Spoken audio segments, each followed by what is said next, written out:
Singapore, one of the nations that has been most successful in curbing coronavirus, has now dismissed Delhi Chief Minister Arvind Kejriwal's claim of a new Singapore COVID strain, as he called it, which is presumably affecting children. Leaving the Delhi Chief Minister red-faced, Singapore's foreign minister tweeted and clarified that there is no Singapore variant and that politicians should stick to facts. In a statement, Singapore's foreign ministry said that it regrets the unfounded assertions made on Facebook and Twitter by Delhi's chief minister. The Singapore MFA added that it is disappointed that a prominent political figure had failed to ascertain facts before making these claims. Singapore clarified that the strain prevalent in its country is the B.1.6172, which was first identified in India. Meanwhile, India's Foreign Minister S. Jaishankar in a tweet distanced the central government from Delhi Chief Minister's statement and said that Delhi's Chief Minister does not speak for India. Slamming Kejriwal, India's Foreign Minister tweeted, and I quote, "Irresponsible comments from those who should know better can damage long-standing partnerships." Jaishankar reiterated that India and Singapore have been solid partners in the fight against COVID-19. He also thanked Singapore for supply of medical aid to India during its crisis. India's foreign ministry also confirmed that its High Commissioner received a call from the government of Singapore objecting to the Delhi Chief Minister's tweet on the alleged Singapore variant. The High Commissioner clarified that Delhi's Chief Minister had no competence to pronounce anything on COVID variants or civil aviation policy. Singapore's High Commissioner in India called the Delhi Chief Minister's tweets unfounded and appreciated the clarification given by the Indian government. Listen in. The Ministry of Health quickly put up a rebuttal last night to say that there's no truth to that assertions and that there's no special or there's no Singapore variant, so to speak.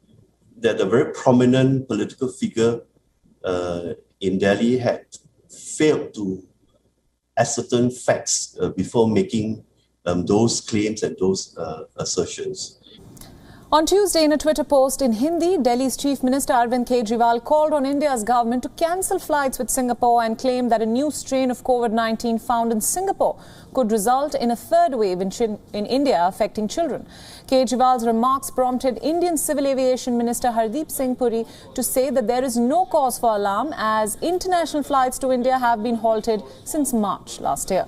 The aviation minister clarified that the only flights from Singapore are the Vande Bharat missions to bring back Indians stranded there.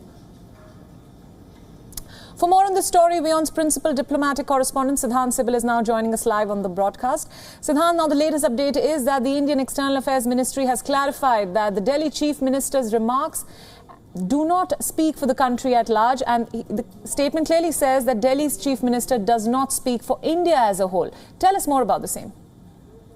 Well, Priyanka, it has been a full-blown diplomatic crisis. In fact, this is the top diplomatic news, not only here in India, but also in Singapore, being the headline story. And this, of course, primarily is because of the tweets by the Delhi Chief Minister. And then, of course, there has been two releases from the Singapore side, one by the Health Ministry of Singapore and another by the Foreign Ministry. And then we saw the tweet exchanges between the Foreign Minister of India and the Foreign Minister of Singapore, clarifying that how Delhi Chief Minister does not speak for India, and of course the Singaporean Foreign Minister appreciating that, thanking the Indian External Affairs Ministry and saying that the big focus should be on fighting the COVID crisis. In fact, just a short while ago, we saw a press conference by the Singaporean High Commissioner here extensively on this topic, which of course is rare. And he talked about how this is something that had taken aback, given the fact that how Singapore, in fact, let me highlight that how Singapore was the first country which had sent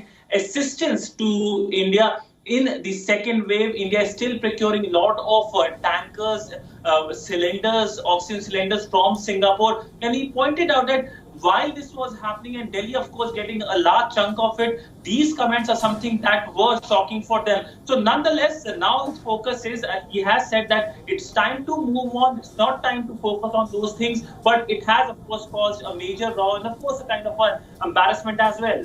Right. Now, Siddhant, the Singapore High Commission has stated that there is no Singapore variant, and we all know that flights have been halted for a while now. So will we expect a clarification from the Delhi Chief Minister for his somewhat baseless and unfounded remarks?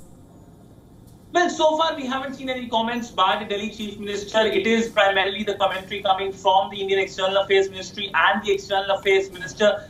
We really can't second guess that will he comment, will he apologize on those remarks. But one thing is clear when it comes to naming viruses after countries, especially where the major cause of this row has been the use of term Singaporean variant, which of course has kicked off this row. This is something that has been talked about. We know that Indian Health Ministry has come out with releases saying that it is not Indian variant of COVID virus. It is a virus which has a scientific name and one should follow the World Health Organization recommendation. And this is something that was in fact reiterated by the Singaporean High Commissioner. He also said that we do not believe in calling it the Indian variant of the COVID virus or something like that, but we want to focus on fighting the larger battle. That is the battle of fighting the COVID crisis. Right, Siddhant, we'll leave it there. Thank you so much for all your inputs and for joining us on this broadcast.